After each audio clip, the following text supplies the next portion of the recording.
Hey, what's up, blue collar business owner? Welcome back to the Blue Collar Prosperity Podcast. I'm your host, Paul Maskill, where we focus on helping guide you to have a prosperous blue collar business. Today, we have with us Charlie Felker. Charlie is a former home service owner and operator and co founder of Free to Grow. Their mission is a 24/7 AI voice solution tailored for your home service business. Free to Grow ensures you never miss a sales call again. So, that is Charlie Felker. Welcome, Charlie. Thank you so much for being here. What's going on today? Oh, good to see you again, man. Thanks for having me on and excited to talk about this. Yeah, likewise. As we were talking before the show, obviously AI is everyone's talking about AI. Everything's AI powered. There's AI everywhere. So I'm really looking forward to this conversation to just kind of cut out the noise and really get a good Yeah. idea of what's going on in the AI voice. So before we Yeah. jump into all that, give our listeners just kind of a quick backstory of how your journey in the trade started. You went from owner operator, now co-founder of Free to Grow. How did that all transpire? Yeah. So I was quick little storyline here, history. I was in the Army for a while, got out in 2011, and then went back to school. And then around 2013, kind of dipped my toe in a home service business. We did aging in place modifications, stair lifts you see up and go down, your parents' home or grandparents' home, and built a nice business. I'm in St. Louis and bought a similar business in Buffalo, New York. Ended up coupling those together and selling them to a strategic buyer in 2019. So 2019, I get bought out and I'm kind of looking for my next chapter. And I was like, man, what going through the sales process, you're like, what could I have, done to maximize earnings and cash flow and all this stuff? And because typically those two are important ingredients for any sort of successful exit. And I'm like, man, I really didn't need my full-time CSR, right? I was about a $3.5 million business. I needed somebody to answer phones and schedule and book and stuff, but it wasn't 40 hours a week. It was 20 hours a week. So Free to Grow was born, right? Off of that kind of frustration. So we went out and basically built a team of kind of outsourced fractional CSRs, doing just that, answering phones, working within a client's CRM, a Service Titan, House Call Pro, and inbound, outbound, and kind of like a white glove CSR business. Um, Built that up. Had about a team at one point, about 16 CSRs, so a nice little business. We were, working with people just like me, owner operators from kind of variety of trades, predominantly focused on HVAC, plumbing, electrical, garage door. We had some big franchises we supported, but there's certainly problems. The human aspect of it, CSRs coming and going, and clients coming and going, and it just got tough. Like we'd have cyclicality. The home service owner operators would really need us. February, March, the busy season. They'd be like, well, we got to bring on Free to Grow because our call volume is going to pick up, and then October, November, kind of this time frame, things would slow down and we'd lose business and then go back up, and it just was clunky. And so this past April, so 6 months ago, whatever it is, we heard a AI voice recording on a Facebook group chat. I forget exactly what it was, but my partner Nathan called me and we're like, "Holy cow, this is going to be the future, and this could possibly be the kind of the anecdote that we needed to fix our scaling issues, right? Any sort of cyclicality. We felt like if we could build our own product, it'd be great. And so what we did is we reached out to our now CTO, Jerry Yee, who had built his own language model, and said, Jerry, you're a smart guy, you're Ivy League educated, machine learning guy, you know the technology, you know how to introduce new product, et cetera. Well, Nathan and I have been living and breathing in home services for the past 5 years. Why don't we just call this a marriage and go to market together? And so that's what we did. We essentially acquired his intellectual property and said, look, you go keep building this thing and let's get it humming. And Nathan and I will, go sell this and do podcasts and meet, influential partnership groups and affinity groups, and let's just make this thing a company. And so, in April, we went to all of our clients and said, like it or not, we're shifting over to AI voice in May. Okay.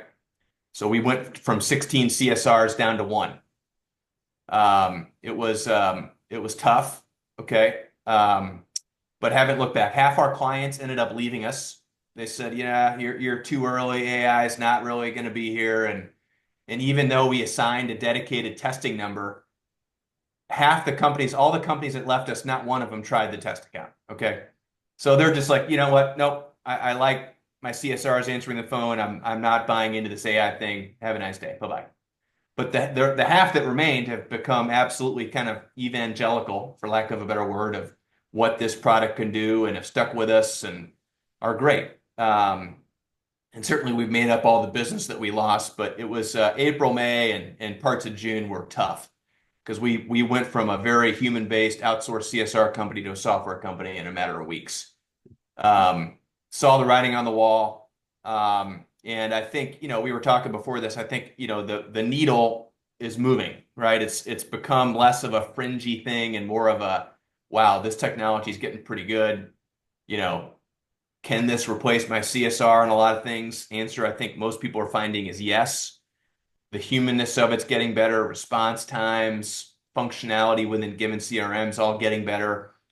And so I think we're a little bit vindicated. Not to say there's never going to be a need for, human CSRs to do certain things, but I think at some point here in the next 12 to 18 months, we're going to see kind of a one-to-one, replacement for a lot of those core tasks. Awesome. That's Yeah. kudos to you for just making that jump, because I know we've seen it over time. The Blockbusters of the world, they hold on too long. They're like, Netflix, that stuff's not big up. And then even Netflix is like, wow, we got to go from mailing DVDs to streaming everything online. We got to do it quickly. So Yeah. kudos to you for doing that, and not being the last one standing, because I know that's a tough call to make to all the CSRs, and a tough call to make to all the clients. Like, hey, like it or not, this is where we're going. So Tough. now you've been doing this for, obviously call it 6 months, 7 months, 8 months. Yeah. You've probably learned a ton, seen a ton of improvements. With all the home service companies that you're working with, I'm curious, how are most people using? Because I know when it first kind of came out, people were like, no, we're just going to use it for overflow. We're just going to use it for after hours. We're just going to use it for weekends. And I heard you kind of mention it's starting to replace like the 8 to 5 daytime CSR. So out of all the clients you have, where do you see, most people at least using the AI voice to help support their company? Good question. I still think that through probably now till March, I think most are going to try it out with after hours and overflow. I think it's a very relatively risk-free, try it before you buy it. Yep, we want to do this, Charlie, but let's try it this way, and we can make updates for calls coming in at 1 o'clock in the morning versus prime time. I still think that's going to be kind of the dominant mentality. What we do see, especially for smaller companies, is let's say a CSR doesn't show up for work or quits or something, and we've been working with a company doing after hours and overflow, and they're like, you know what, this is good enough. We're not going to bring somebody on. Hey, Free to Grow, why don't you guys cover down on more daytime coverage? I think that's kind of what we'll see. I do think, like you said, over as it gets better and better, and it will get better and better, I just think there's going to be that, do I really need somebody involved, on my phones, inbound and outbound? Yes, there's always going to be, I think the CSR role may shift to other stuff within a given home service business, but that blocking and tackling, we're building our business to fully replace that kind of core CSR function. That's Because I awesome. think that's just a matter of time. Yeah, and I love the idea. And didn't even think about it. I mean, obviously, we talked about after hours and weekends and overflow, but if your CSR doesn't show up, AI always shows up. So it's a great thing of like, hey, we got to flip it on today because Joanne, the CSR, called out today, and we need somebody to answer the phone. So let the AI voice grab it. So that's an awesome, additional mindset shift of, hey, we're always going to have coverage. So you mentioned it's going to get better and better. It does get better and better as it learns. What is kind of the process or timeline of, hey, you onboard a client? How long does it take that AI computer, whatever you want to call it, to actually learn the company, how they do things, how they talk? Like, how long does it take to kind of get that thing dialed in? Yeah, it again depends on complexity, customized workflows. It can be as quick as 2 days.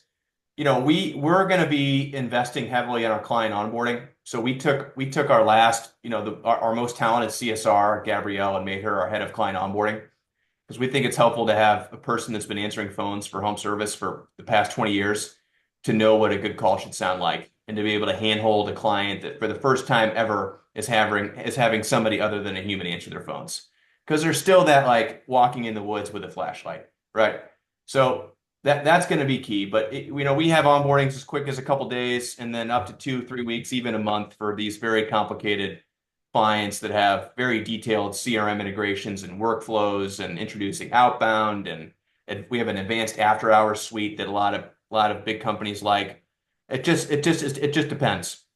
If a candidate or a prospective client reaches out and says, "Hey, I want to be up before lunchtime," can't help you.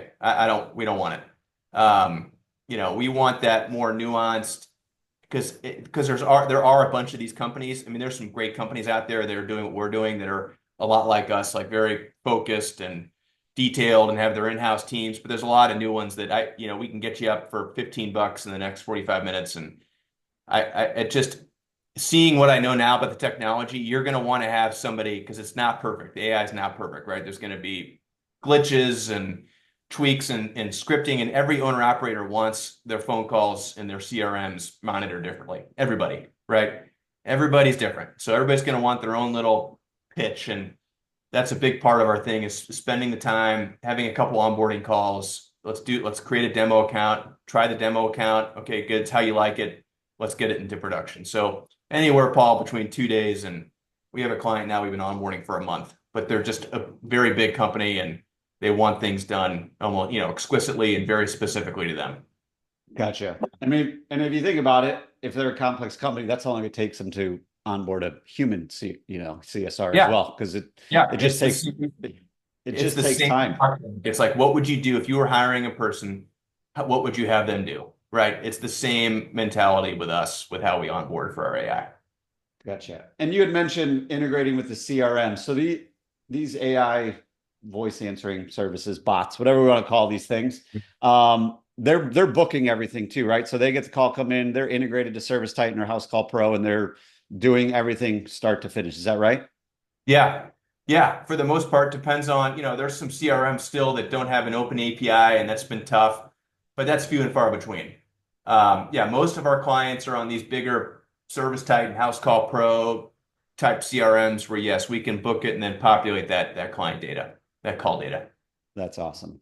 So let's kind of get into the numbers side of things, because obviously people, when companies make these decisions of, hey, let's start switching to this, it's got to make sense from a numbers and sense standpoint of, hey, are we getting a good ROI on this? Do we not really need CSRs? What have you seen the impact? Obviously, CSRs are usually graded on, booking rate and how many missed calls they have or don't have. Obviously, AI gets every call. But what have you seen from an actual booking rate? Because I'm guessing that's a big hang up of a lot of people. It's like, well, Joanne, she just books everything. She's so good. She's got a personality. I just don't know if we can get that with AI. What have you seen across the board? You probably have enough data now to see, like, what are the actual call booking rates with AI versus humans? Yeah, for companies that just want, name, number, email, and send them a message, maybe put the information, they're not quite as worried about booking rate because they want their sales team to follow up. It's a little bit different, but we'll have north of 50 to give you a good barometer. I'm putting a case study together for a big PE-backed, business that we're supporting, and our booking rate's north of 55-ish. I think the one hang up that I think an important part of this is, some people can still tell they're talking to AI. Okay. Let's think about your homeowner calling in for a service or to book an appointment. 50% right now probably have an inkling that this is not Paul Maskill, or this is not, flesh and blood I'm talking to. Now, as the technology gets better, that number dwindles. But the hang up that we see, which makes this tough to get a true booking rate, is the general public still, I don't think, has a good understanding of how capable this AI is. So we'll tweak with our scripting, like, this is Paul, I'm your virtual assistant, I can get you booked in 90 seconds. And so we have some tweaks and stuff that improve booking rate. But yeah, I mean, without a doubt, the ROI is significant, especially when you're doing apples to apples with your after hours. I mean, call center, I don't know one person that likes their after hours call center. I've never met somebody that's like, I'm thrilled with my after hours coverage, right? And then let alone their inability to book and, consistently transfer that information to a CRM. So yeah, like, our big focus right now is we're going to be publishing. I've got 4 case studies in the works where we're going to be looking at booking rate for companies, in the 30 million range all the way down to $1 million range in revenue. And so booking rate's important, client satisfaction, delivered revenue versus what would have been lost if it was just the generic call center. And then the cost. I mean, the cost is far cheaper than having a full-time CSR. Far cheaper.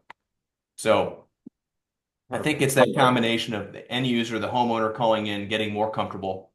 Jobber just put an interesting study out that said, north of 50% of people are going to be okay right now, even if they realize they're talking to AI, if it's a quicker customer experience. They don't care, right? This thing still seems a little robotic-y, and they can kind of, people can pick up on stuff. They're okay with that as long as they get their garage door spring fixed, quickly. Yeah, and I think I mean, this is the day and age where, we want things right away and we want them done right away. Like Amazon has accelerated that to everyone, instant gratification. If I order something on Amazon today and it doesn't show up today, I'm upset. Whereas 7 or 8 years ago, it's like, oh, free Prime shipping is 2 or 3 days. Now it's 2 or 3 hours. So everybody wants it now. And you had mentioned, that it'll announce, hey, this is Paul, your virtual assistant. Have you tested, and I'm just curious, like what do the numbers look like, or what do the responses look like if they announce that they're a virtual assistant versus if they don't say anything and they just answer the phone normal? Yeah, we've gone both ways. I mean, we have an HVAC client in Alabama that said remove that, and then our booking rate went up. So it was just introducing itself as Paul, right? And then we have clients that, don't want to muddy the waters because they feel like they're going to agitate people if people figure out that they're talking to AI at some point in the conversation, and it wasn't introduced that way. Gotcha. So there's definitely still sensitivity in our end because, clients like, look, I introduced it as digital assistant, and that's the way we're doing it. We're going to do it. I think ultimately here soon, booking rates will be higher without introducing it as a digital or virtual assistant. That makes sense. So Yeah.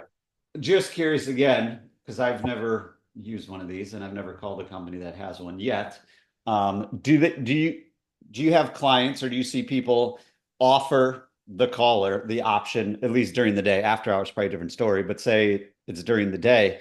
Do they have the option of, like, if you want to talk to a real human? Do you guys do any of that within your? Yep, we hear those calls all the time, and it's what the AI will do is what we're coaching it to do is try one time to book the call, tell the person we can book it within 90 seconds. We can get this information and schedule a technician, all that stuff. But again, and some people say I still want to talk to you. I just think there's still an element of the population, not their fault, that just don't understand that this is probably more capable than the person you're about to get transferred to booking it quicker, right? I mean, I ran my own home service company. There's some great CSRs out there, but I've seen a lot of calls, and we used to have our own team of CSRs sitting in a building, and they're fumbling with paper and they're toggling back and forth between Service Titan and whatever website they were just looking at, and messing around with all this stuff, and 4 minutes later they get the call booked, where we're seeing some of those call times almost be cut in half. It's certainly more transactional. There's no warm and fuzzy about the weather or the football team, but it's just a quicker experience, hands down. That makes sense. So as these virtual assistants, AI bots, start taking over, say, full-time CSRs, what have you seen? Because I know you kind of alluded to it earlier of, one of the worst conversations to have as an owner is say, Charlie, sorry, you don't work here anymore. And it's even harder to say you don't work anymore because the computer took your job. So what have you seen some companies do to kind of maybe turn those CSRs into, some sort of different role, maybe more revenue generating? Have you come across that yet, where companies like, what, we're going all AI, but we still want to keep, Joanne as an employee, just not answering the phone anymore? Have you seen anybody repurpose those CSRs to other roles? Yeah, and I don't think it's going to be, you get these big companies. I don't think they're going to go from 40 CSRs down to 1 overnight. I really don't. I think there's going to be a gradual phasing, and that's probably the right thing to do, right? Let's start with after hours and adjust that, and then let's take our talented CSRs and maybe make them project managers or, quality assurance. If somebody really wants to talk to a person, there's always going to be that need. I mean, there's always going to be roles and responsibilities, whether, if it's truly talented people for middle managers, project managers, estimators, sales, quality assurance, outbound. Certainly, there's always going to be some sort of need. Um, you know, uh, Billing and collections, following up on AR. I mean, all that kind of stuff. There could be, you know, offshoots too. I just think the core, answering, booking, even on the outbound stuff, which we're starting to get into, there's going to be that's just not going to be here. It's going away imminently. Yeah. Uh, I And just don't know. Every company's going to handle it differently. I mean, we see some that just rip the Band-Aid off and do it right away. We have, a big client that's about to, reduce his whole call center, which he owns, um, for this. So it's just going to be variable. yeah. Yeah. And I think to your point, at some point, consumers are just going to be like, that's the norm, right? We call in, talk to an They're AI going to be assistant, they get it Yeah. booked. Like I equate it to like making reservations at restaurants. Like at one point we had to call the place, and then the resis and the open tables came along like, oh, this is really cool. And now there's ones where it's like you just click on this thing and it calls the restaurant for you and it books it and you get a Yeah. text message saying, hey, your reservation's booked. Like it's Yeah. getting easier and easier and easier. But at some point, people are like, no way, I'm going to book this online. I got to call and talk to a human. Obviously it's trending in that direction as the next generation comes through as well. So Matt, I would say kind of, Answering technical questions, like the ability to answer, look up manuals and answer technical, like we're doing that for a manufacturer of medical equipment. It's kind of unrelated, but we can download manuals and AI can surf those manuals quickly and provide, troubleshooting feedback quickly.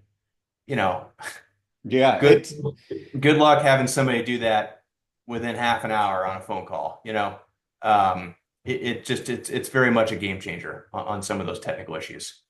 it really is. And it's, again, not related, but I was listening to someone speak and he's like, if you've read 500 books in your life, you've probably retained, I don't know, 0.5%, 1% max Yeah. out of all that stuff. AI's Yeah. read every book ever known, ever out there, and it remembers all of it. So you just go Yeah. there and it's like, it Yeah. knows everything. So it is wild. So I guess that brings kind of starting to wrap this up. What is the future of this? Because this thing's moving quickly, it's accelerating quickly, it's growing exponentially. Specifically with AI voice in the home services, what do you see? I know we've kind of talked in and around it, but like magic eight ball a year from now, what do most home service Yeah. businesses look like from a call answering voice standpoint? So I think we're sitting here. I think less than 5% of home service companies are doing this right now. Okay, that's just my gut. Um, I think this time next year, let's call it Thanksgiving 2025, um, that number is going to be north of 50. Okay. And I think competitively, I think it's going to settle in just like CRMs, right? When there was that huge spurt of CRMs, I think you're going to get, and there's some great companies like, Zyras and Avocas. There's other companies doing very similar stuff than we are. Um, I think you're going to have your handful of kind of white glove will work with you, build you customized workflows, work with, get this thing answering phones like you want them, getting the information in the CRM like you want it, dispatching like you want it, doing outbound calls like you want it, et cetera. But I think the needle's gonna move, especially I think this winter, things are starting to slow down. People are gonna start to hear about other people doing it and move pretty quickly. Um, so I certainly think end of this year, spring, there's just gonna be this big movement. And I think it'll be like competitive landscape. I think it'll just be like CRM. I think you're gonna have, your 5 to 10 CRMs that do AI voice a little bit differently, and everybody's kind of found their little niche and their opportunities, and that's kind of what it's going to look like, in my opinion. Um, so it's not going anywhere. There's definitely data now. I mean, we'll be publishing some case studies with 4 of our bigger clients on booking rate and book sales and all that. So that's like starting to happen. And I do think we've talked about this. I know some of these CRMs are going to try to do it. I I think it's much easier to say we're going to do AI voice than to actually go out and do it, and own your own model and update your own model and take angry phone calls from clients at 7 a.m. saying there was a glitch or the AI needs to tell people it's $3.99, not $2.99, or so. That's just that we're still working with owner operators here who are very sensitive to the dollar and their marketing dollars and evals. And so I think having that nimbleness and responsiveness that, is just an AI voice company, because there's enough there that you're going to have to manage to get it right, or you'll be out of the job. So Awesome. We'll have to have you back a year from now yeah. and see if your prediction was I correct. might be wrong. If I'm right, it'll be good. Awesome. And maybe you'll be Yeah. wrong, and maybe it's even more than 50%, but we'll definitely see. There's still gonna be mom and pops, Paul, that just it's the owner and his son or something that are just gonna want to answer their phone forever. So, and that's a big part of home services. So I don't think that segment may ever do it, and that's fine. But And those are the same people that still don't use CRM software either. They've got yeah, they got right. a calendar, they got a phone, they probably have a home, Calendar. they got a landline in their house. Yep, and good for them. If they're happy, great. So yeah. Exactly. So as we wrap this up, Charlie, I like to ask everybody, for all of our listeners out there, what's one thing they could do within the next 24 hours to move their business forward? Anything and everything, but we want them to be able to take immediate action, start moving their business forward. What's one thing that the listener could do within the next 24 hours to take action? You'll appreciate this. I think people have to do like a 13 week advance or forward-looking cash flow analysis. That was a big mistake that I made. Was I was so sales focused, but very few owner operators have a good understanding of cash in and cash out. Okay. And this certainly gets to AI voice because there's a reduction in payroll and all that stuff, but taking what you have coming in the door and then subtracting what's going out the door every week, and then every Friday you got to reconcile that and review it and update it. I think very few people have an appreciation of dollars in, dollars out. It's just critical. So love it. All the AI voice talking, we get to cash flow at the end. Yeah. And that's, it is so true. So that's what I do for my clients. Every Friday, send them a 13-week cash flow projection, give them a nice graph. That's all I got to see is like, cool. We're going to be good within the next 13 weeks. And we know exactly where we're at. Because to your point, there's so many things that are happening that we don't know. And we don't want to be making decisions just off how much money's in the bank account today. Because there might be a bunch of money committed to our vendors, or we're owed a bunch of money and it's not coming in, whatever it is. But love that insight. Charlie Felker, thanks again for coming on the show, sharing your journey, and providing a ton of great insight, advice for all blue-collar business owners out there as we continue our journey to prosperity. Before we sign off, though, where can our listeners go to keep in touch with you, learn more about what's going on with Free to Grow, and reach out to you that way? Yeah, we got a great website, free. It's free-to-grow.com, free2grow.com. We've got a trial number on there. You can try it. We're just unveiling this new advanced voice. Actually went to high school with Sam Altman of OpenAI, so we've been communicating back and forth a little bit with him and kind of getting some previews of what's coming. So it's been exciting. So yeah, we're here. Reach out. You could do a demo. I encourage. We got a great. My partner is our chief of sales, so he does a good demo, and we can set that up quickly and give you a better sense of how it'll sound. But free2grow.com. We're here. Our team. We got. It's myself and Nate, our sales. We got 2 really good developers. We're bringing on a 3rd developer, and we've got this great client onboarding team that can kind of walk you through onboarding. Awesome. Go there, guys. Free-2-grow, the number 2, free2grow.com. There's a number there you can call and just you can talk to an AI voice assistant and see how it is. Charlie, thanks again for your time today. I really appreciate it. Good to see you again. Yep. Talk to you soon.